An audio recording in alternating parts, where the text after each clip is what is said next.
సిద్దిపేట జిల్లా అక్కినపేట మండలం మంచినీళ్ళబండ గ్రామంలోనైతే నిన్న రాత్రి దారుణం చోటు చేసుకుంది.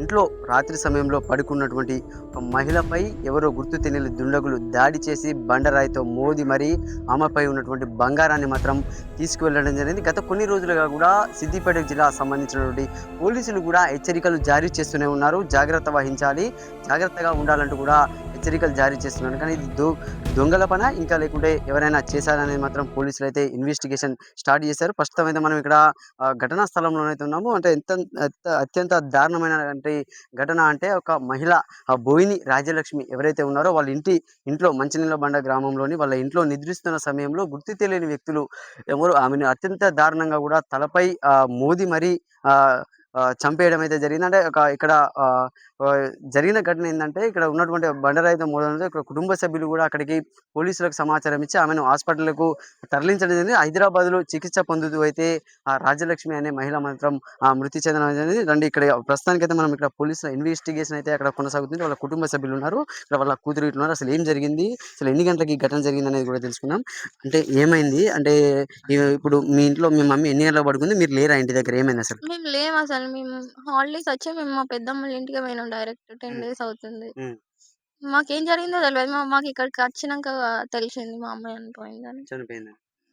ఏమైనా అనుమానాలు ఉన్నాయా మీకు? ఎట్లా అంటే మీకు ఏమైనా వేరే వాళ్ళతో ఇట్లా గొడవలు కానీ ఇట్లా ఏమైనా? ఏం లేదు. మీకు ఎన్ని గంటలకు తెలిసింది ఈ విషయం? ఇందాకనే ఇక్కడికి నైట్ వచ్చినాక కూడా తెలియదు? తెలవదు. నైట్ కూడా తెలియదు. ఉమ్, మాకు చెప్పలే. అంటే వాళ్ళకి తెలుసేమో అని మాకు చెప్పలే. ఉమ్, ఉమ్. అంటే మీరు ఎన్ని రోజులు అవుతుంది అంటే మీ అటు పోయి? అంటే మీరు ఏం చదువుకుంటారో ఎక్కడ ఉంటారు? బీటెక్ ఫైనల్ ఇయర్ ట్రిపుల్ చదువుతున్నా. ట్రిపుల్ ఈ చదువుతున్నారు. మొన్ననే అయిపోయింది మొన్న గ్రాడ్యుయేషన్. జస్ట్ graduation అటు నుండి అటు వెళ్ళినా అటు నేను. నుంచి అటు వెళ్ళారు. చెల్లి అక్కడికి పోయింది. ఇక ఉమ్, అటు నుండి అటు ఇంటికి వెళ్దామని ఉమ్, మొన్ననే అటు నుండి అటే వెళ్ళిన. ఉమ్. ఎట్లా ఉండేది అంటే మీ అమ్మ మీతో కానీ ఎట్లా ఉండేది? మంచిగా ఉండేది. మా అమ్మకు పిల్లలు లేనోకే బాధపడేది. మేమే జాబ్ చేసి మంచిగా అంటే ఆ లోటుని తీర్చాలనుకుంటే మా అమ్మ ఇట్లా అసలు మేము ఎక్స్పెక్ట్ కూడా చేయలేదు. ఉమ్, అంటే పిల్లలు లేరని ఊకే బాధపడేది. ఉమ్, అయినా మమ్మల్ని మంచిగానే సాదేది, అన్ని చేసేది. ఉమ్, అంటే ఇప్పుడు అయిపోయింది కదా, నేను జాబ్ చేసి అంటే ఆ లోటుని ఏదో ఒక విధంగా నేను మా చెల్లి ఎప్పుడు అనుకునేటోళ్ళం. మా పెద్ద మమ్మీని మంచిగా చూసుకోవాలి అని. మేము ఎప్పుడు పెద్దమ్మ అని మమ్మీని మమ్మీ అని పిలుస్తాం.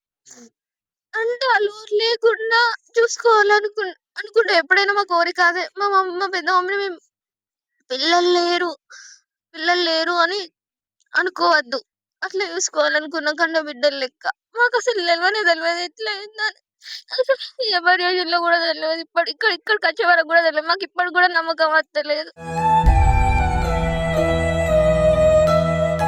అయితే తీవ్రంగా రోధిస్తున్న పరిస్థితి ఉంది. ఇప్పటికే పోలీసులు కూడా అందరినీ కూడా పలు కోణాల్లోనైతే ఇక్కడ ఏసీపీ నేతృత్వంలోనైతే ఇక్కడ విచారణ అయితే కొనసాగుతున్న పరిస్థితి ఉంది. ఇదే ఇంట్లోనైతే ఆమె నిద్రిస్తున్న సమయంలోనే యొక్క ఘటన జరిగినట్టునైతే తెలుస్తుంది. ఇదే ఇంట్లో లోపల నిద్రిస్తున్నట్టుగానైతే రాజ్యలక్ష్మి అనే మహిళ కూడా లోపల నిద్రిస్తున్న సమయంలోనే ఈ ఘటన జరిగిందన్నట్టుగా కూడా నిర్ధారణ అయితే కొనసాగుతుంది. కొన్ని రోజులుగా కూడా ఇక్కడ సిద్దిపేటకు సంబంధించినటువంటి పోలీసులు కూడా అప్రమత్తంగా ఉండాలని హెచ్చరికలు జారీ చేస్తున్న పరిస్థితి ఉంది. బెజ్జంకిలో కూడా ఇలాంటి ఘటనే మహిళలపై దాడి చేసి కూడా కొంతమంది బంగారాన్ని కూడా గుర్తు తెలియని దొంగలు ఎత్తుకపోవడం అయితే జరిగింది. అది ఇది పలు కోణాల్లోనైతే పోలీసులు విచారణ అయితే కొనసాగుతున్న పరిస్థితి ఉంది. ఇది అంటే ఇంకెవరైనా చేశారా, దోపిడీ దొంగల పనేనా అనేది కూడా ఇక్కడ పోలీసులు అయితే విచారణ చేపట్టిన పరిస్థితి ఉంది. కెమెరామెన్ శేఖర్తో సతీష్, సుమన్ టీవీ, సిద్దిపేట నుండి.